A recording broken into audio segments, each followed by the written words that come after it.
শুভেচ্ছা বন্ধুরা। মুন্সিগঞ্জে বৈষম্য বিরোধী ছাত্র আন্দোলনকারীদের লুটকৃত ৩২৬ রাউন্ড গুলি মিলল পুকুরে।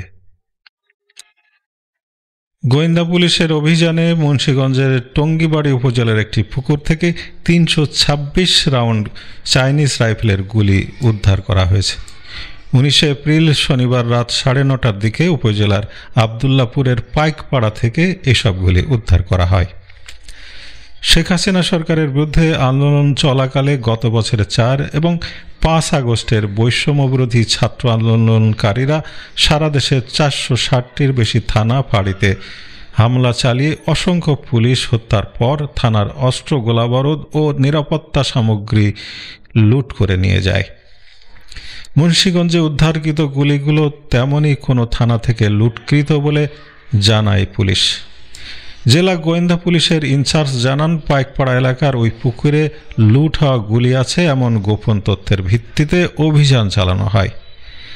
এ সময় থানাধীন দক্ষিণ পাইকপাড়াস্থ আলফাজ উদ্দিনের বাড়ির পাশের পুকুরে তল্লাশি চালিয়ে একটি প্লাস্টিকের বস্তায় ভেতরে টিনের বাক্স থেকে ৩২৬ রাউন্ড গুলি উদ্ধার করা হয়।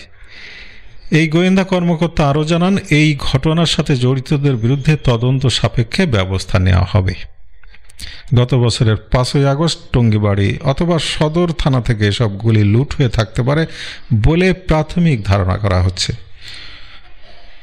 উল্লেখ করা যায়, গত বছর বৈষম্যবিরোধী ছাত্র আন্দোলন চলাকালেই দেশের বিভিন্ন কারাগারে হামলা চালিয়ে জঙ্গি ও ভয়ঙ্কর সন্ত্রাসীদের বের করে আনে আন্দোলনকারীরা।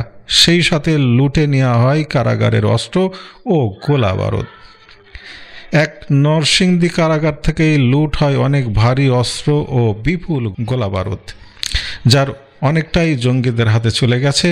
৪ আগস্ট থেকে পরবর্তী কয়েকদিনে সারা দেশে ৪৬০টির বেশি থানা ধ্বংস করে সেখান থেকে যেসব অস্ত্র লুট হয়েছে তার বৃহৎ অংশ জঙ্গি ও সন্ত্রাসীদের হাতে চলে গেছে বলে গোয়েন্দা তথ্য রয়েছে।